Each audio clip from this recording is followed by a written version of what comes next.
Hello, everyone. I'm sure you guys have either used Uber car service or Lyft car service sometime in your life so far. Especially like trying to get around in, heavily trafficked city downtown areas.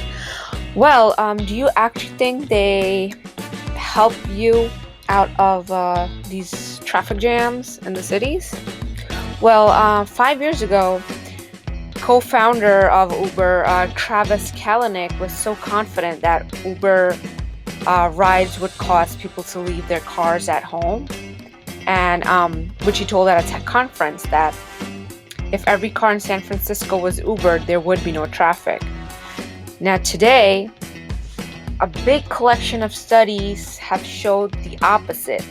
Far from reducing traffic, Uber and its main rival Lyft are adding crowded and blockage in many U.S. downtown areas.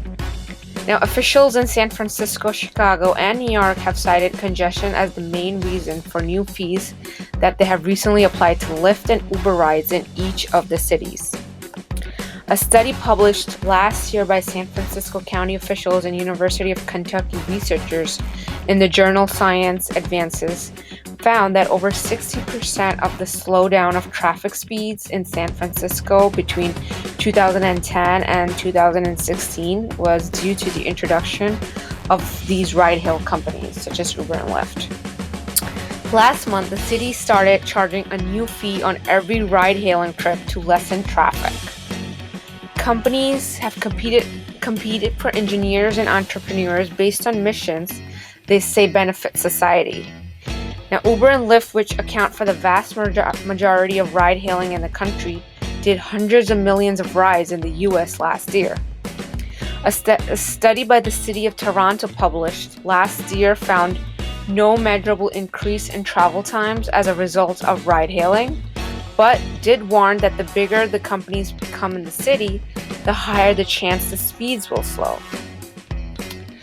They have both launched shared scooters and bikes and have urged heavily for congestion pricing in cities including New York, so that all cars on the road, not just theirs, share the penalty for added traffic.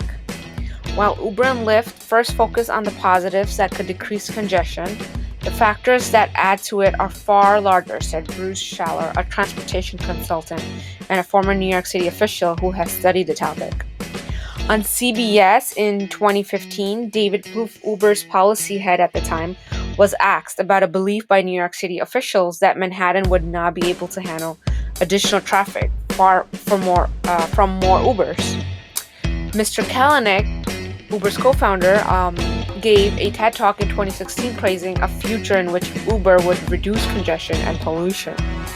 Traffic speeds in San Francisco downtown core fell 21% to 13.7 miles an hour in 2016 from 17.4 miles an hour in 2010. Without the addition of Lyft and Uber, traffic speeds would only have fallen 6.7% to 16.2 miles an hour, according to Joe Castiglione, a San Francisco County official who was a co-author of the Science Advanced study as well as a related analysis. The Science Advances study among the most powerful research to date that looks specifically at congestion and ride-hailing. Used data on San Francisco traffic speeds as well as data scraped from Uber and Lyft apps in 2016 and made estimates about how other changes like the nearly 100,000 jobs the city added affected traffic. The biggest factor by far is the large amount of time that Uber and Lyft drivers are spending without any passengers and hunting for fares.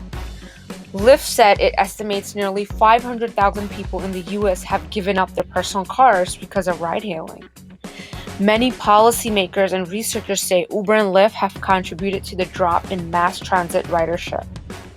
A paper from University of Kentucky Civil Engineering's professor presented last year at the Transportation Research Board estimates that after Lyft and Uber enter a city, the bus ridership will decrease by 1.7% a year and subway ridership by 1.3% a year, based on data from 22 U.S. cities. However, the research on ride-hailing's effects on mass transit ridership is not unanimous, and Uber and Lyft have pointed to other studies showing how ride-hailing complements transit as riders use it to get to a train or bus. In Chicago, city officials blame Uber and Lyft for part of the Chicago Transit Authority's ridership decline in recent years. Trips in the city's central loop fell 5% from 2015 to 2018. In New York, weekday daytime traffic speeds in Manhattan below Central Park fell 11% between 2014 and 2019 to 7.1 miles an hour. A slowdown transportation officials blame in part of the growth of ride-hailing. So the city estimates ride-hailing cars and other for-hire vehicles, excluding taxis, may make up nearly 30% of all traffics south of 60th Street. So, you guys give me feedback on that. I'm sure you all have dealt with situations like that.